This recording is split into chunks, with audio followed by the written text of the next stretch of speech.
Welcome, wanderers, to Whittle Walsh's workshop. We're here on Whittle Walsh's workshop. We'll whittle you what you want. Well, it's been a long time since I put any content up on the YouTube channel. Whittle Walsh has actually grown a beard since the last time we saw you.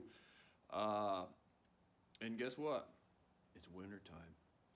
Yeah, it went from about 80 degrees to 28 degrees, and it's snowing out.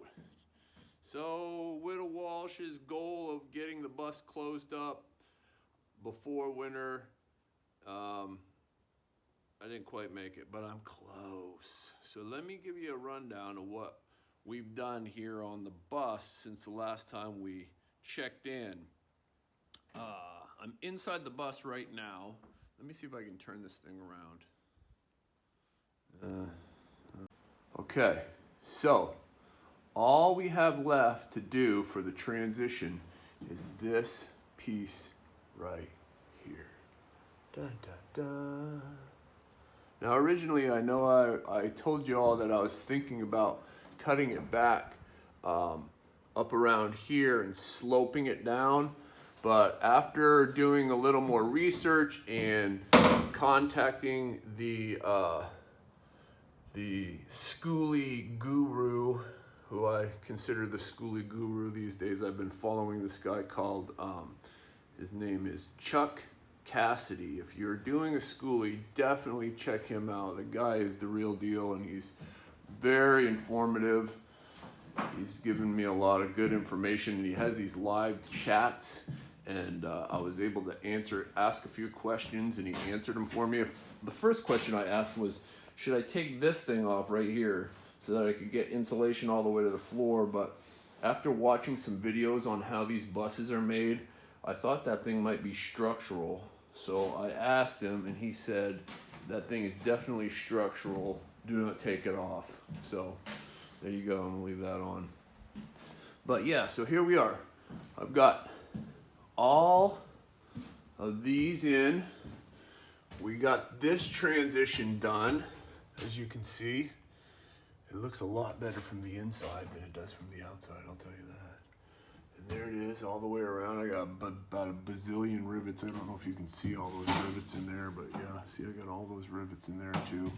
So it's sucked in there. You know, this was that custom bend on the tin knocking that I had to try to do. And, you know, this side came out a little better than this side over here, but it's definitely bent. Now, I have a few spots that I'm either going to try to just fill in with some Sikoflex, a caulking, or, you know, I might try to weld those shut a little bit. But before I completely insulate, I will button up all the holes that are in this thing. You know, I can kind of see where I've got some light coming through in some spots. But yeah, I got this piece on here too. This is that transition over that door. So that baby's on there too. And yeah, I'm pretty happy with the way things are getting closed up in here. Hopefully we'll have it closed up and be able to be in here this winter and just work on it. Now this piece right here, this transition piece, what I'm thinking about doing now is, now this guy Chuck Cassidy likes the flat front. He said it doesn't really make much of a difference as far as aerodynamics goes. And he gave me a great idea. You can actually put a window, put an RV window in right here. So that would be really kind of cool. And he said, you know, in his bus, he's got a flat nose, and his transitions right up front. He put a window in like right there, and he can put it on cruise control and stand up and drive it like he's driving a ship, although he said he'd never do that, but I doubt it. Anyway, so here's how we're gonna do this. Is I've got some I got some L metal bent, and I kind of clipped it and bent it all along, and you know, so I have some seams in here that I'm thinking about welding. I don't know if I'm gonna weld them or not, but I got another piece here. This right here is just heavy gauge metal framing for commercial buildings. So I just got some heavy gauge track and kind of cut it down and shaped it. Now I've got all these screws going through here That's just where my rivets are gonna go.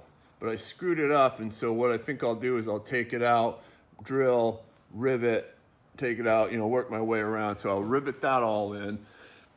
And then this piece up here, I'm gonna cut a piece of sheet metal that goes right in here, and then rivet it through here. And then I'm gonna rivet it through here.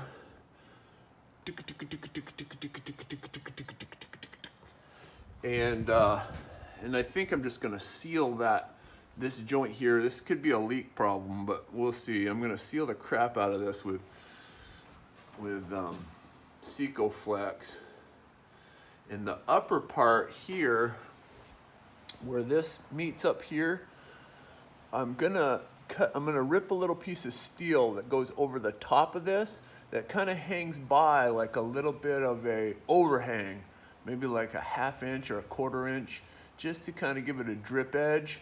And then I will drill, before I pop these rivets in here, I will drill another hole here that collects that upper piece of steel that's gonna go on there and hang over. And that'll hold all that in. And hopefully, and then I'll run a big old goop of beady caulk up underneath there, and we'll see if that keeps it waterproof. And I will probably have to do some sort of framing, down through here to stiffen this up, because it's gonna get a lot of wind. So yeah, so that's where we are. I'm gonna take you outside and show you some of my transitions. We got the Beowulf out here wanting me to kick his ball. So here's this. It's snowing here in Indiana. First day of deer season. There's the transition right there. I gotta get up there and caulk over that too. And here's the back transitions where the tin knocker was. Back in here. And then back around here. See, this is the one that got a little janky on me, but I'm hoping I can paint it and hide it a little bit. If not, that's where the Grateful Dead sticker's gonna go. All right, anyway, stay tuned. All right, Wanderers, let me show you this high-tech process I got going on here to get my radius for this thing here. I've got, we found a husky, but he made his way back home. So I got a piece of poster board, and I just kind of hold it up there on this next little section that I'm gonna do. And I come in here and I don't know, it's kind of a crappy video. And then I just hold it there and strike that arc on there. Doodly-doo, something like that. And then I'll go into the workshop and cut it out with some scissors, and I'll bend that L metal to it. Hey, Wanderers. So this is how I'm doing this right here. All right, this was that first section that I've already got up there. As you can see, I scribed it out. This is that little L metal on the edge where it comes down on the side of the bus, the transition. Here's the arc right here, and here's that upper little piece of metal right there. So what I did on this one, that's pretty much represents exactly what's up there, is I took a 100-foot tape, which is flexible. That way I could go around the arc. You could do this with a piece of string and then measure the string. But since I had a tape that actually had numbers on it, I just used this. So then I just put it around here like this to get the number for my piece of metal. And it ended up being somewhere around 2 foot 10 inches, okay?